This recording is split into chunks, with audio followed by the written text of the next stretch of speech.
आता बातमी आहे नागपूरमधून। नागपूरच्या महाल परिसरात तरुणांच्या टोळक्यानं अनेक दुचाकींची तोडफोड केली आहे। आपल्या मैत्रिणीनं दुसऱ्या मुलाशी इंस्टाग्रामवर मैत्री केली आणि त्यावरून काही तरुणांचा काही दिवसांपूर्वी वाद झालेला होता। याच रागातून तरुणांच्या एका टोळक्यानं काल रात्री या मैत्रिणीच्या इन्स्टा मित्राच्या परिसरातील वाहनांची तोडफोड केली आहे। तसंच परिसरात दहशत पसरवण्याचा प्रयत्न केलाय। दरम्यान यातील तोडफोड करणाऱ्या टोळक्यातील काही जणांना स्थानिकांनी पकडून पोलिसांच्या ताब्यात दिलंय। तर प्राथमिक तपासानंतर तोडफोड करणाऱ्या टोळक्यात 12 जण असल्याचं तपासात समोर आलंय।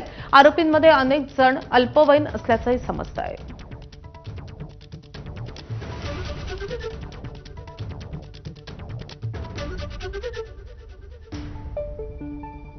आरोपी आणि काही तरुणांमध्ये मुलीच्या प्रकरणावरून या ठिकाणी वाद झालेला होता 3-4 महिन्यापूर्वी। त्या वादातून जे आरोपी आहेत हे आरोपी त्या सदर मुलाचे घर शोधण्यासाठी सदर एरियामध्ये गेलेले होते।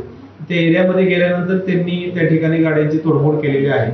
याच्यामध्ये या मुलीच्या प्रकरणावरून झालेला हा वाद असून सदर वादामध्ये अद्याप आम्ही झालेल्या प्रकरणामध्ये 3 आरोपींना ताब्यात घेतलेला आहे। त्याच्या अनुषंगाने आम्ही गुन्हा दाखल करण्याची प्रोसेस सुरू आहे। या बातम्यांसोबतच बुलेटिनमध्ये घेणार